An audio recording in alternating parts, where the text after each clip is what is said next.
तो आज हम लोग पढ़ेंगे नेफ्राटिक सिंड्रोम और नेफ्रोटिक सिंड्रोम, जो कि रीनल सिंड्रोम होता है। रीनल सिंड्रोम में दो सिंड्रोम है, नेफ्राटिक और नेफ्रोटिक सिंड्रोम। तो ये सिंड्रोम अगर हम लोग पढ़ लेंगे ना, तो इसके बाद जो हम लोग बीमारी पढ़ेंगे, जैसे ग्लोमेरुलोनेफ्राइटिस में जो बीमारी, जैसे RPGN हो गया, मिनिमल चेंज डिजीज़ हो गया, या क्रोनिक ग्लोमेरुलोनेफ्राइटिस हो गया, उससे हम लोग ईजिली हम लोग डायग्नोस कर सकते हैं कौन सी बीमारी है ग्लोमेरुलोनेफ्राइटिस में, क्योंकि ये सिंड्रोम ही बताता है कि कौन सी बीमारी है। तो बेसिकली इसी के लिए रीनल सिंड्रोम समझना बहुत इंपॉर्टेंट है। तो इसमें दो सिंड्रोम है, एक तो सबसे पहले हम लोग पढ़ेंगे नेफ्राटिक सिंड्रोम, और एक हम लोग पढ़ते हैं नेफ्रोटिक सिंड्रोम। तो नेफ्राटिक सिंड्रोम और नेफ्रोटिक सिंड्रोम, दो सिंड्रोम हम लोग इसमें पढ़ते हैं। तो सबसे पहले नेफ्राटिक सिंड्रोम हम लोग देखने वाले हैं। तो नेफ्राटिक सिंड्रोम में क्या क्या हम लोग को दिखता है, एक इसका ऐसे याद रखना, H2O2 और P, मतलब क्या क्या दिखेगा, हीमेट्यूरिया मतलब क्या होता है कि यूरिन में क्या होना, आरबीसी, यूरिन में क्या होना, आरबीसी, उसको हम लोग बोलते हैं हीमेट्यूरिया। फिर इसके बाद हम लोग को P से, अगर मैं बोलूँ पी से मिलता है प्रोटीन्यूरिया मतलब क्या होता है कि जो यूरिन में प्रोटीन का मिलना, उसको बोलते हैं प्रोटीन्यूरिया। ये कितना मिलता है, लेस देन 3 ग्राम पर हार पर 24 आवर, तो इसको बोलते हैं प्रोटीन्यूरिया मतलब यूरिन में प्रोटीन निकलना। उसके बाद दूसरा होता है, ये अभी मैं दूसरा बताऊं, तो एक होता है एडिमा क्यों होता है, माइल्ड एडिमा होता है। एडिमा क्यों होता है, क्योंकि जो प्रोटीन्यूरिया होता है इसमें एक प्रोटीन होता है एल्ब्यूमिन क्या करता है, ऑस्मोटिक बैलेंस करता है।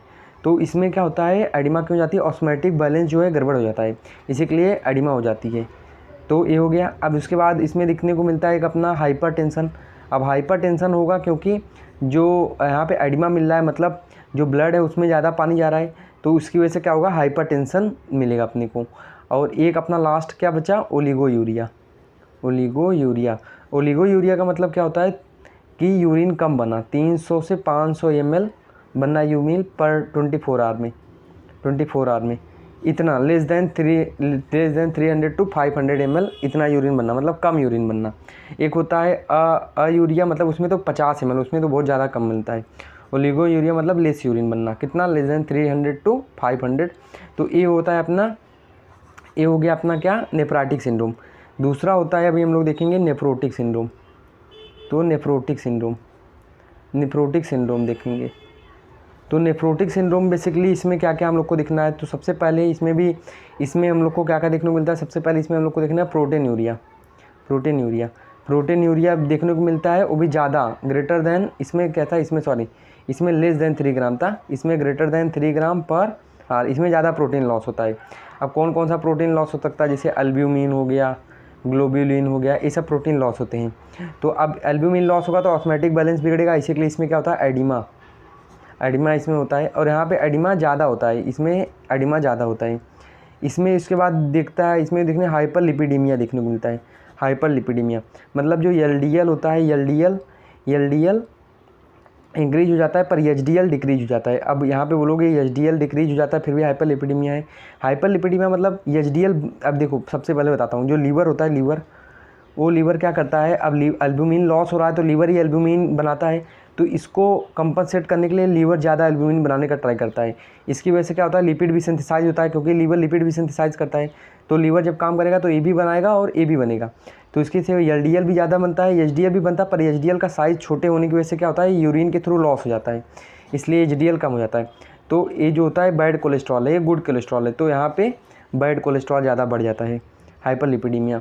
अब हम लोग को यहाँ पे क्या मिलता है, एक हो गया नेफ्रोटिक सिंड्रोम, प्रोटीन्यूरिया, एडिमा, और एक होता है हाइपरकोगुलेबिलिटी।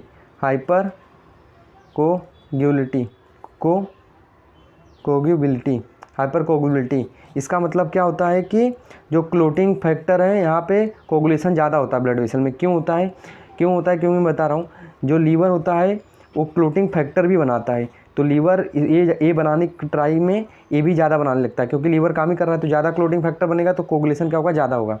तो this is all about the renal syndrome. तो हम लोग ने क्या देखा, नेफ्राटिक सिंड्रोम देखा और नेफ्रोटिक सिंड्रोम देखा। सो होप समझ में आया होगा। तो इसके बाद हम लोग देखेंगे glomerulonephritis. So this is all about the today lecture. मिलते हैं नेक्स्ट लेक्चर में।